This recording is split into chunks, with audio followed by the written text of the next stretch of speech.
Okay, so creating your pinch pots and what kind of shapes to choose.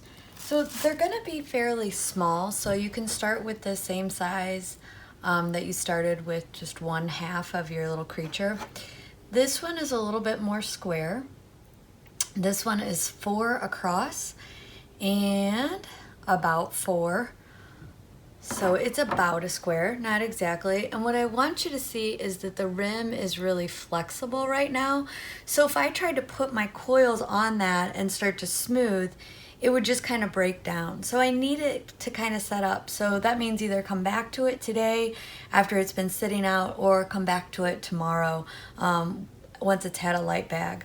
Something that I do want you to consider though is, do you want more of a tight, like narrow build, or do you want it kind of open? So if you want it a little bit more open, you could make almost like an ashtray, but the bottom of like a small dish, okay? And kind of a flat bottom. And again, the walls are really flimsy, so you want to think about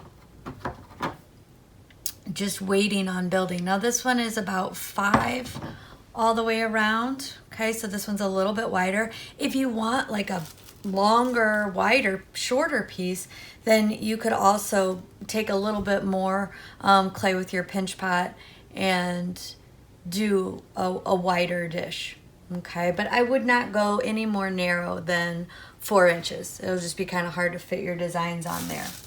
Something to also think about. So once you have it created, we want to put it down on a piece of plastic and we want to compress, and I'm going to just do this up here, compress or make X's at the bottom. Sometimes when this starts to dry out, it will get S cracks at the bottom.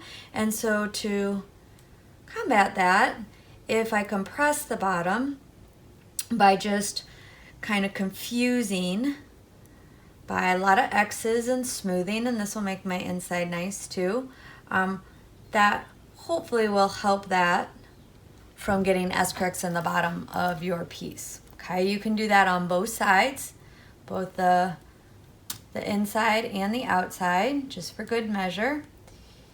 And tomorrow we'll do a little bit more crafting of our outside shape, but it's flimsy today, so I just want to get it in its small dish size. Make sure that I didn't dry it out too much. If you've got really deep cracks, start over, okay? And so this and this is what you'll photograph and then turn that into your slide. Happy claying!